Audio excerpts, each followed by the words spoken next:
Здравей YouTube, това е видеоотговор на въпроса ми, зададен в Ask.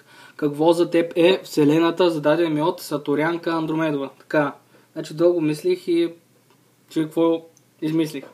Значи, за мен Вселената е място, което е освено с лъжливи хора и с фалшиви приятели, с измислена любов.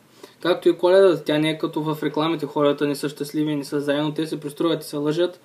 И поне се надявам лично за мен до година да ми се случи нещо хубаво. Дано и на вас, хора, да ви се случи нещо хубаво. Весела Коледа, весели празници и весело посрещане на новата година.